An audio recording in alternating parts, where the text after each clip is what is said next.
There's no doubt about it. University can be confusing sometimes.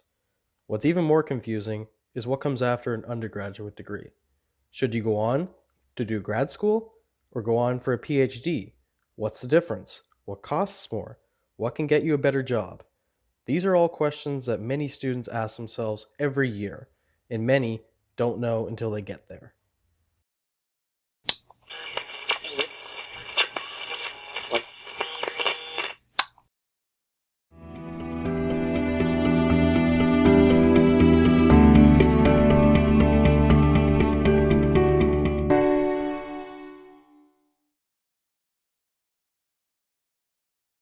On behalf of the entire CBU Historical Society, I'd like to thank Hannah Wood for taking the time to record this video, as it helps the channel grow and, more importantly, helps our members figure out what they're going to do, either if it's with grad school or with careers in history. So, without further ado, I'll let Hannah take it from here. Hi, everybody. Thank you so much for coming out to this kind of informal chat today. My name is Hannah Wood. I was a lecturer at CBU last term that just passed in medieval history, and I'm here today to talk to you a little bit about what grad school is, what it entails, and also history careers, sort of things that you can do with your degree, and whether grad school is something that you need to do to kind of accomplish what you've set out to do. Thank you so much to Avery for inviting me to speak today. Hopefully this can be useful and clarify some questions. And also thank you so much to those who did send in questions. I've amalgamated some, but hopefully I can get to all of them. A little bit about me to sort of give you an idea as to why I'm helping with this talk today. I'm actually right at the end of my graduate career. I have 2 hours or so officially left of my PhD, which is my thesis defense or oral examination. So I kind of have 1 foot in and 1 foot out. I'm very close to the graduate experience. I'm still kind of part of it, but I'm also facing the job market, putting out applications, and I've spent a lot of time kind of deliberating between and researching academia and other history related careers. So hopefully I can share some of my experiences with you through the lens of the questions that you sent in. Caveat to start out with, everything that I'm going to try to say, I'm going to try to make as generally applicable as I can, but I do sort of speak from my own experiences. Every program is different, and conventions of how programs are set up do vary significantly from school to school and even country to country. To give you an idea of kind of the background that I'm coming from, I did my undergrad degree in history at McGill University in Montreal. I then went over to the UK for my master's. I did a Master of Studies in Medieval Studies at Oxford University, and I have for the last 7 years been doing my PhD at the University of Toronto in Medieval Studies. I therefore, kind of when I talk about masters, my own personal experience is the UK system, but I also have worked in very close proximity to the master's program in medieval studies at the University of Toronto. So I can sort of speak to both experiences, hopefully. I am going to split this today into 2 videos because I was advised that it can only hold up to 15 minutes, and I don't want to go over in either section. So the first thing I want to talk about, I want to address some of the questions that were sent in about history jobs. And I think kind of talking about that first will be a good transition to then talk about grad school and which of these jobs sort of require an extra degree, whether it's master's, some sort of certification, your PhD to actually do. So what I think I'm going to do at the beginning here is just read out the relevant questions that were sent in. So listen for your question, and I will try to address these questions in sort of a amalgamate answer. Hopefully that works. So when we're talking about history jobs, there were quite a few questions that came in about these, and they were often kind of overlapping. So I've narrowed it down to sort of 3 to address first here. So if someone asked, I'm interested in history and want to pursue it as a career, what can I do with a history degree? Everyone tells me that teaching is the best option, but I'm not really interested in that. Someone else asked, what are some good or interesting history careers that you can recommend? And another person asked, I'm told there are no jobs in history. Are history-based jobs that scarce, or is this mindset incorrect?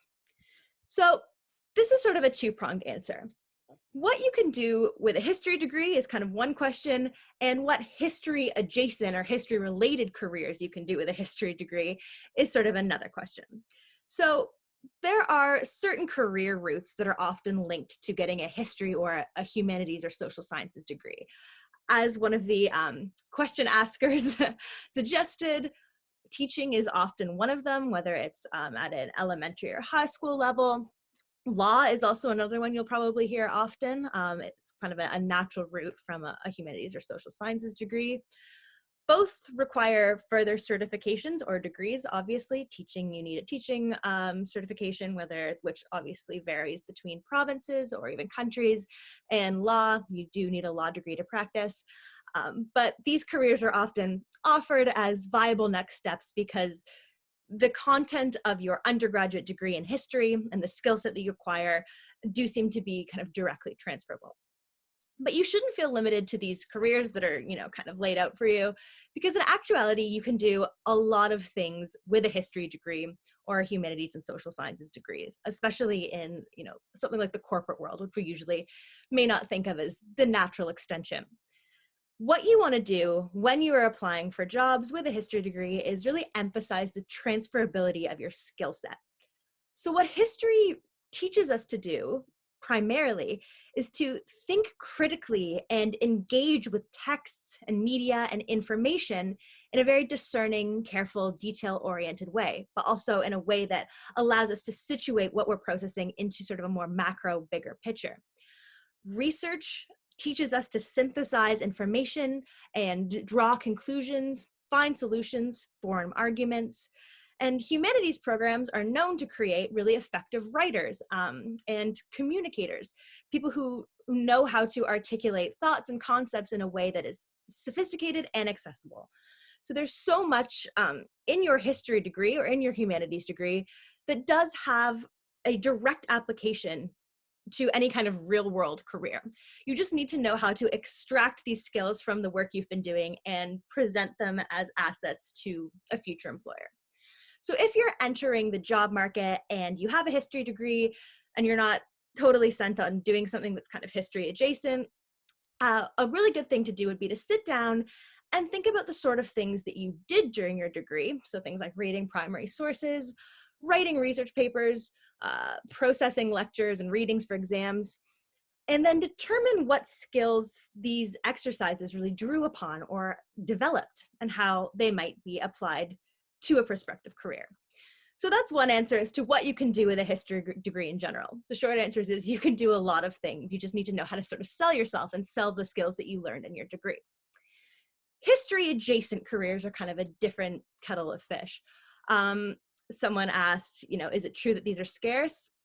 I don't want to say scarce, but they're definitely not some of the most common jobs that you're going to be stumbling upon. They do come up, and there are certain sectors that tend to attract sort of history graduates and do relate to the field, but they are fewer than you might expect.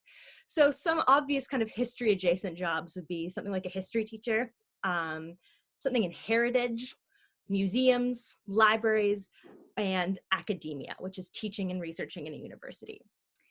So to work in these kind of jobs, especially in heritage, museums, and major libraries, because they're so competitive, because there are so few of these jobs compared to the people who are interested in these sort of careers, it's becoming more and more important to have a master's degree, often a specialized one. So while you might think to work in a museum, oh, I would need my undergrad in history and then I'd have to do a master's in history. It's actually a more common route to do a master's in museum studies, and that might be what they're looking for, something that's actually directly applicable to the setting of a museum. Same with libraries. What you'll often need to get is a master's or more in library sciences. As I said, these are very competitive fields. So if you're set on staying in a history centered field, you probably want to pursue at least a master's degree.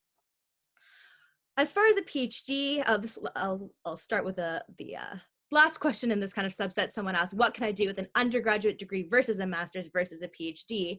Well, like I just said, masters are something that are becoming increasingly in demand for these kind of highly competitive heritage museum library jobs. And PhDs do fall under that umbrella as well.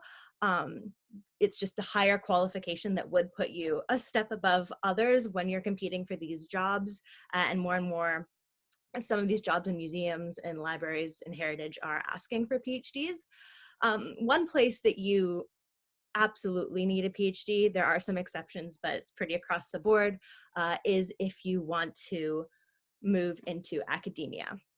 Talking about academia, I think, is a good way to transition to talking about grad school, because in the humanities and history, people often pursue masters and especially PhDs with the desire of becoming a professor or a lecturer.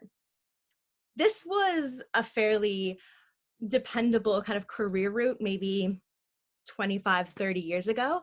But before you pursue a PhD or a master's with the intention of going into academia, you should know that the field is really changing.